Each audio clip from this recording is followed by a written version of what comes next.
My name is Theron Brown, and I'm an artist in Akron. I moved to Akron in 2005 to attend the University of Akron. I've loved piano since I was a child. I grew up with one in my house. My mother had one, and I'd always go up to it and try to play it, or she would put me on to soothe me. So I think it was just a normal thing to have it around. And once I began to play it, I just fell more in love with it. I grew up in church, so my father's a pastor, and I was there every day of the week, pretty much. And yeah, there was nothing else to do but to play piano and the drums and the organ, so just kind of figured it out by ear.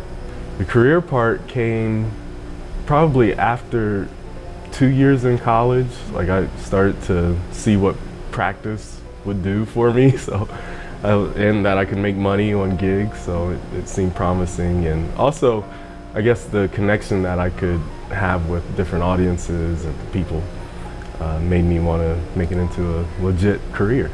So I've been in and out of Akron over the past, well, since 2005. Did some traveling and even lived in New York for a bit.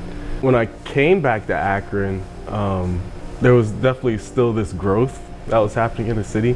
Oh yeah, I want to be a part of this thing and see what I can contribute as well.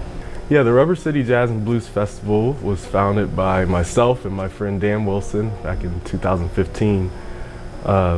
We ended up writing a proposal for a grant through the Knight Foundation, and it was a matching grant, and we won that, and we were able to raise the money. And we thought that this was a good time for this jazz festival to happen, because like we had this resurgence of music going on here. A lot of bands coming out with new music, putting out stuff and performing. So we thought it would be nice to have a bigger platform to showcase that talent and to just have an outlet for a lot of these musicians' voices to be heard. So we are headed into our 5th year in 2020, super excited about that. Over the past years, we've seen our challenges, had a lot of successes, and we're looking forward to it growing even bigger as the years continue. But this is a free festival. Well, it started out as a fully free festival where we had hosted events 3 days the weekend at Blue Jazz here, Musica, the library, the Akron Art Museum. We've hosted at Lock 3 and Akron Akron Civic Theater. We've even put a stage up on Maiden Lane, so have a ton of local artists that come by and share their talents from even Cleveland and Cincinnati, Pittsburgh. We also even have a lot of national artists come through, such as we've had Joey DeFrancesco in the past, Chris Potter, Robert Glasper, just to name a few. So yeah, it's a really fun event that happens usually the last weekend of August. And coupled with that, we've joined forces, even in the beginning stages, with Open Tone Music, which is ran by Chris Anderson, great trombone player in the area. And we work with these students on the weekends during the school year that, might come from underserved communities or whatnot, and we give them lessons. We let them play in small groups. Even if they need instruments, we provide those for them. So at the end of all that, they're able to play with these musicians and have a good time at the festival and see a lot of these jazz stars that they look up to. And also they actually open up the festival. On the opening night they play, which is always funny and fun.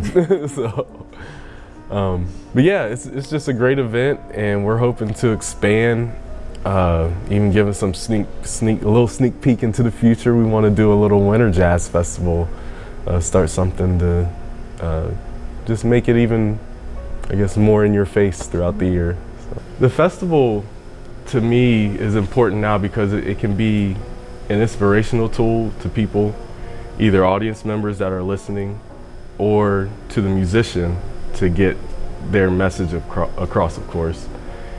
But it's also, it just brings people together, and we can put aside a lot of issues that are going on, and even though it's just for a weekend, I think that spirit of the festival, something to look forward to every year, it lingers, and it helps create a vibe when you go to see your favorite band during the year that you caught at the festival. You know, maybe you discover somebody new, and maybe you make a new friend.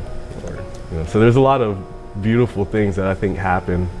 Again, it's one of those things that's hard to describe because it's a nature in itself. Like, it's its own vibe, and you kind of got to be there to catch it.